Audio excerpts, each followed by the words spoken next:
Next question करने जा रहे हैं हम, जो 1 मार्क्स का 16 क्वेश्चन था।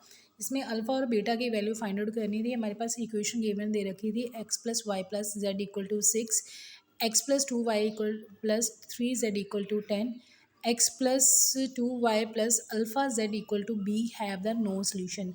तब मैंने आपको बताया था कि नॉन होमोजीनियस इक्वेशन होती थी ए एक्स इक्वल टू बी। तो उसके अंदर हमारे पास 3 केस आते थे। अगर रैंक ऑफ ए बी जो है वो हमारे पास ए के रैंक के इक्वल नहीं आता, तब हमारे पास नो सोल्यूशन का केस बनता था। तो इस क्वेश्चन के अंदर उन्होंने नो सोल्यूशन पूछा हुआ है। तो नो सोल्यूशन के लिए हम सबसे पहले ए बी का रैंक निकालेंगे। ए बी और ए का रैंक इकट्ठा ही निकल जाएगा। यहाँ पर ए मैट्रिक्स ले ली, that is x y z के कोफिशिएंट 1 1 1 1 2 3 और 1 2 अल्फ़ा, और ये आपके पास बी मैट्रिक्स है और ये ए मैट्रिक्स है।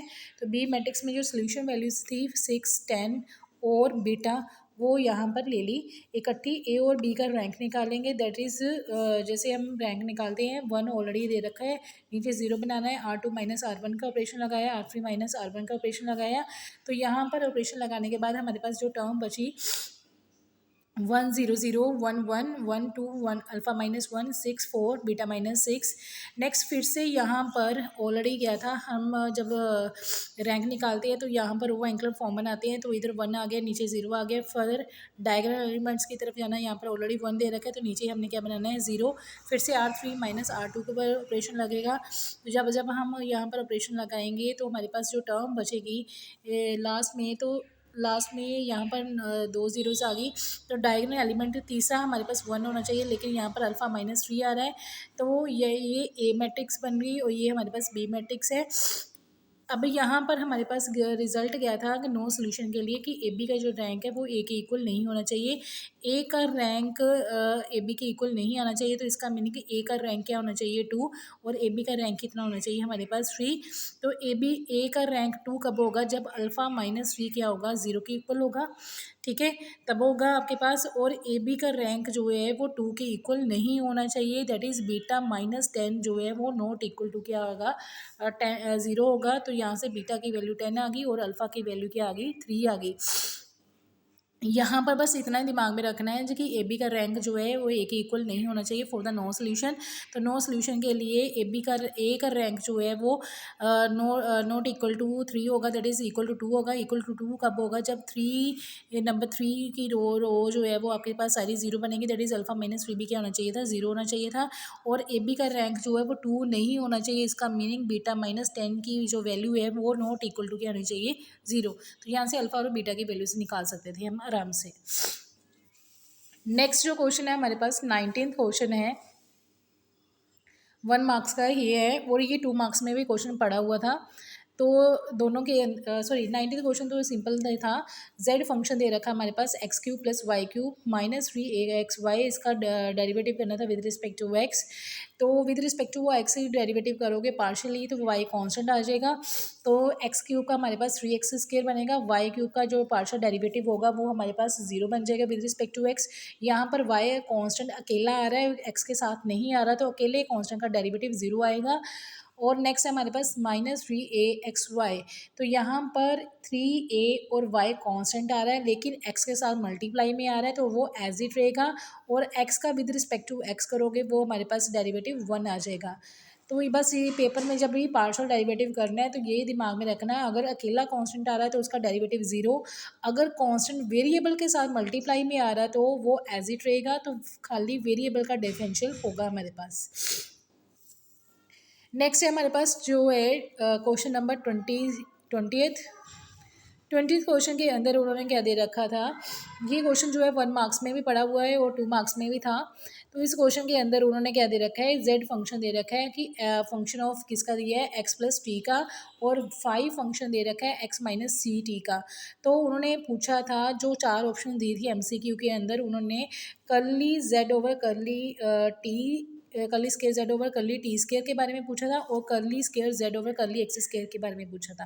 तो सबसे पहले हम curly square Z over curly T square निकालेंगे, फिर curly square Z over curly x square निकालेंगे, फिर उसके अकॉर्डिंग देखेंगे ऑप्शन कौन सी सही आ रही है। तो यहाँ पर हमारे पास सबसे पहले जेड का पार्शियल डेरिवेटिव करेंगे विद रिस्पेक्ट टू टी।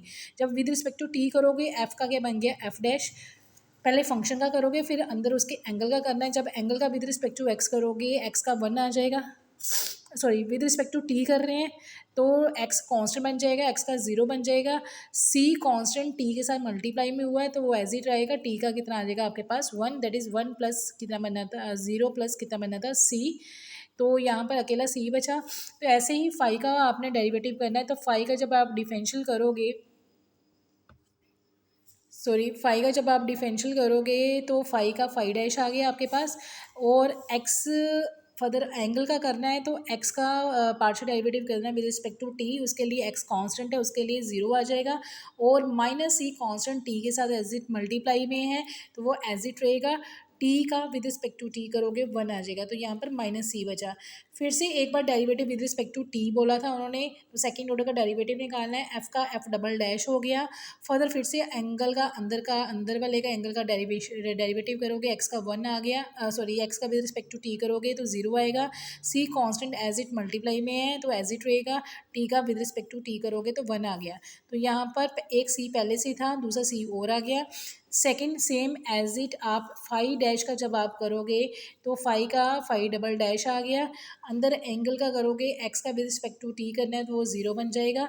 तो आपके पास सी का जो सी एज इट मल्टीप्लाई में है तो कांस्टेंट मल्टीप्लाई में एज इट रहेगा, और टी का विद रिस्पेक्ट टू टी करोगे 1 आएगा। एक बार याद दिमाग में रखना कि जब आप फंक्शन का डेरिवेटिव कर रहे हो एंगल सेम रहेगा। फर्दर जब आपने एंगल की डेरिवेशन करनी है वो अलग से आएगी, इसी के अंदर एंगल की डिफरेंशियल नहीं करनी है, ये दिमाग में रखना है। ये फंक्शन का एंगल आ रहा है तो जब फंक्शन का डिफरेंशियल किया है तो एंगल सेम रहना है आपके पास। जो एंगल की डिफरेंशियल वो साथ में मल्टीप्लाई में आगे नेक्स्ट आएगी। तो यहाँ से माइनस सी इंटू माइनस सी पॉजिटिव सी स्केयर बन गया, और इधर भी सी इंटू सी की तरह बन गया, सी स्केयर पॉजिटिव बन गया। तो सी स्केयर यहाँ से कॉमन निकल आएगा तो हमारे पास इतना रिजल्ट बच गया। और जितनी हमारे पास ऑप्शन सी तो ऑप्शन में हम उन्होंने curly square z over curly x square निकाला था, इसलिए जेड का partial derivative with respect to x करेंगे फर्स्ट। फिर से एफ का विद रिस्पेक्ट टू एक्स करना, अब एफ का विद रिस्पेक्ट टू एक्स करोगे एफ डैश आ गया, एंगल सेम रहेगा। फर्दर अंदर वाले एंगल की डिफरेंशियल करोगे, एक्स का विद रिस्पेक्ट टू एक्स करोगे 1 आ गया। सी ओ टी कॉन्स्टेंट आ गए, उनका विद रिस्पेक्ट टू एक्स क्या आएगा 0। फाई का फाई डैश आ गया आपके पास, एंगल सेम रहेगा। फर्दर एंगल का अंदर वाली टर्म का करोगे, एक्स का विद रिस्पेक्ट टू एक्स करोगे 1 आ गया, और सी और टी दोनों ही कांस्टेंट है एक्स के लिए तो उसका कितना आ गया हमारे पास 0। तो फर्दर फिर से इसका पार्शियल सेकंड ऑर्डर का पार्शियल डेरिवेटिव निकालना है with respect to x. For F का एफ डबल डैश आ गया हमारे पास, और एंगल सेम रहेगा। फर्दर अंदर वाले एंगल की डिफरेंशियल करोगे, एक्स का 1 और सी टी दोनों ही कांस्टेंट है एक्स के लिए तो उसका डिफरेंशियल हमारे पास 0 आएगा। Further same as it phi dash का जब करोगे फाई डबल डैश बन गया, एंगल सेम रहेगा। जब एंगल की करोगे अंदर विद रिस्पेक्ट टू एक्स तो एक्स का 1 आ गया, और माइनस सी कांस्टेंट है एक्स के लिए तो उसका कितना आ जाएगा हमारे पास 0। तो ये पूरी टर्म सेम वही आ रही है curly square z over curly t square की, लेकिन उसमें सी स्क्वायर एक्स्ट्रा थी तो इसकी जगह हम पुट कर सकते हैं f double dash plus x t और plus five dash double t into x minus t की जगह पुट कर सकते हैं हम curly square z over curly x square को सब्स्टिट्यूट कर सकते हैं। तो यहाँ पर ऑप्शन जो बनेगी वो हमारे पास क्या बनेगी, curly square z over curly t square किसके इक्वल आएगा c square into curly square z over curly x square.